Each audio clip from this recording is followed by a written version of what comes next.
The only son of a wealthy missionary couple, the Laughing Man was kidnapped in infancy by Chinese bandits. When the wealthy missionary couple refused from a religious conviction to pay the ransom for their son, the bandits, signally piqued, placed the little fellow's head in a carpenter's vise and gave the appropriate lever several turns to the right.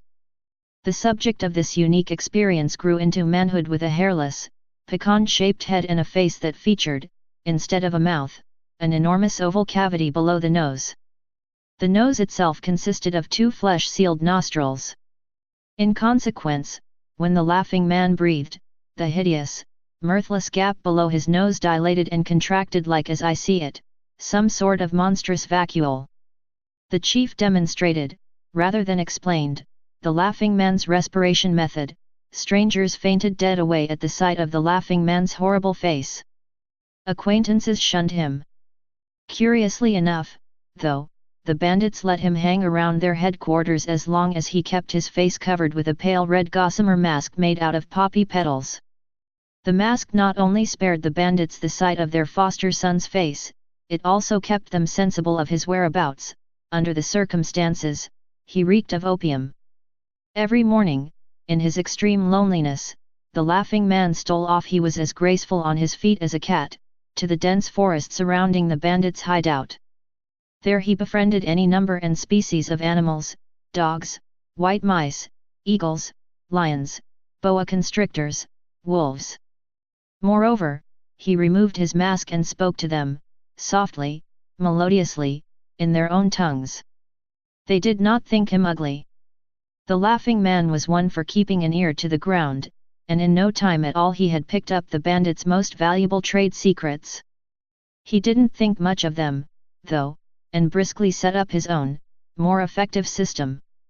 On a rather small scale at first, he began to freelance around the Chinese countryside, robbing, hijacking, murdering when absolutely necessary. Soon his ingenious criminal methods, coupled with his singular love of fair play, found him a warm place in the nation's heart. Strangely enough, his foster parents, the bandits who had originally turned his head toward crime, were about the last to get wind of his achievements. When they did, they were insanely jealous. They all single-filed past the Laughing Man's bed one night, thinking they had successfully doped him into a deep sleep, and stabbed at the figure under the covers with their machetes. The victim turned out to be the bandit chief's mother, an unpleasant, haggling sort of person. The event only whetted the bandit's taste for the Laughing Man's blood, and finally he was obliged to lock up the whole bunch of them in a deep but pleasantly decorated mausoleum. They escaped from time to time and gave him a certain amount of annoyance, but he refused to kill them. There was a compassionate side to the Laughing Man's character that just about drove me crazy. Soon the Laughing Man was regularly crossing the Chinese border into Paris, France, where he enjoyed flaunting his high but modest genius in the face of Marcel Dufarge, the internationally famous detective and witty consumptive.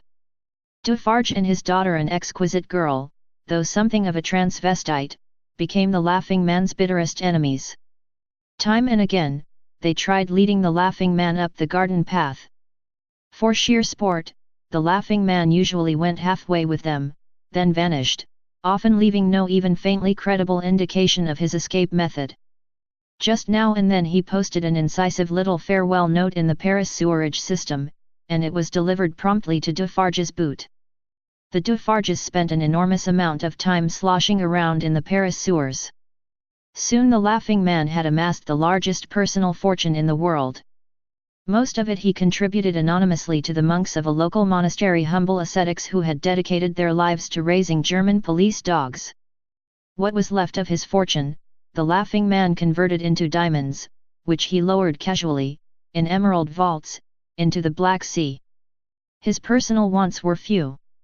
He subsisted exclusively on rice and eagle's blood, in a tiny cottage with an underground gymnasium and shooting range, on the stormy coast of Tibet. 4 blindly loyal Confederates lived with him, a glib timber wolf named Blackwing, a lovable dwarf named Amba, a giant Mongolian named Hong, whose tongue had been burned out by white men, and a gorgeous Eurasian girl, who, out of unrequited love for the Laughing Man and deep concern for his personal safety, sometimes had a pretty sticky attitude toward crime. The Laughing Man issued his orders to the crew through a black silk screen. Not even Amba, the lovable dwarf, was permitted to see his face.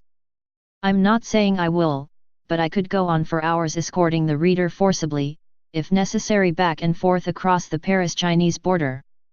I happen to regard the Laughing Man as some kind of super-distinguished ancestor of mine, a sort of Robert E. Lee, say, with the ascribed virtues held under water or blood.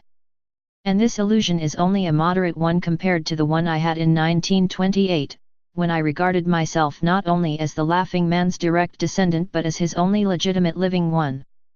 I was not even my parents' son in 1928 but a devilishly smooth impostor, awaiting their slightest blunder as an excuse to move in, preferably without violence, but not necessarily to assert my true identity.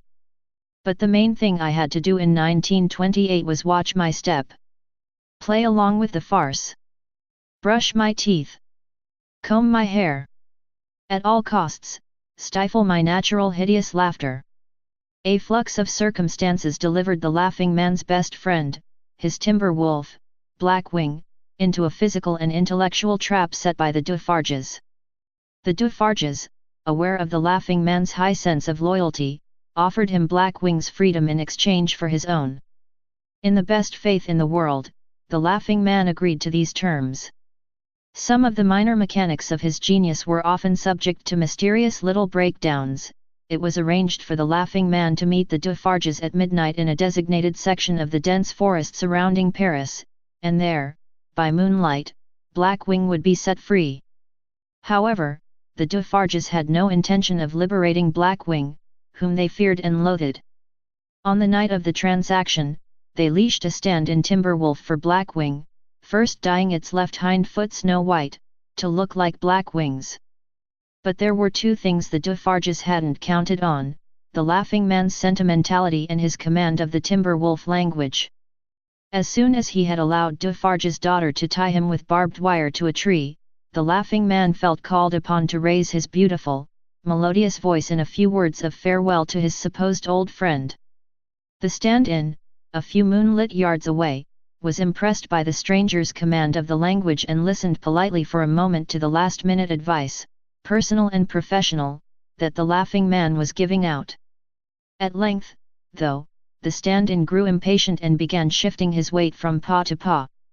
Abruptly, and rather unpleasantly, he interrupted the Laughing Man with the information that, in the first place, his name wasn't Darkwing or Blackwing or Grey Legs or any of that business, it was Armand, and, in the second place, had never been to China in his life and hadn't the slightest intention of going there.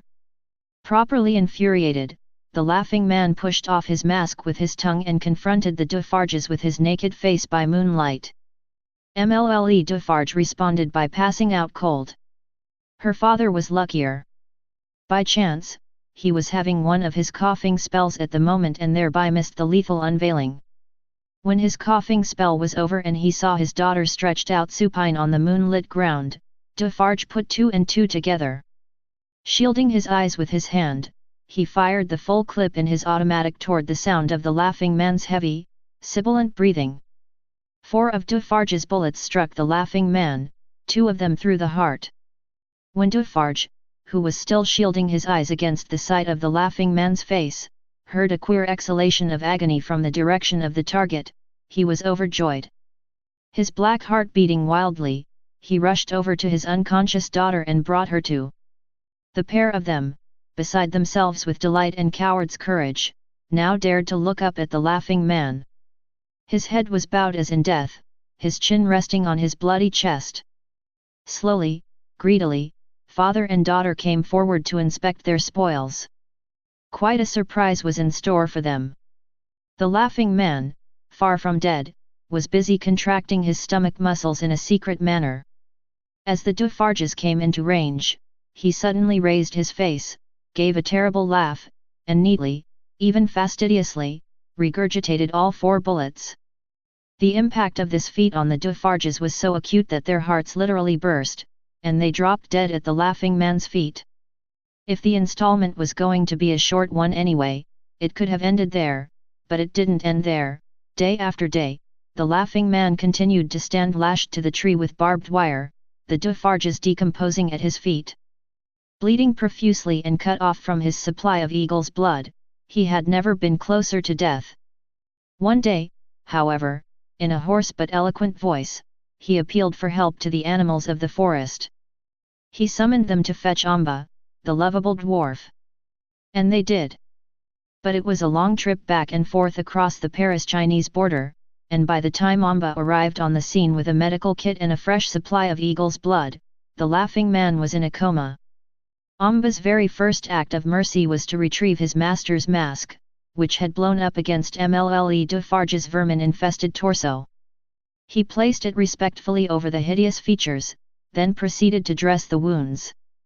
When the laughing man's small eyes finally opened, Amba eagerly raised the vial of eagle's blood up to the mask. But the laughing man didn't drink from it. Instead, he weakly pronounced his beloved Blackwing's name.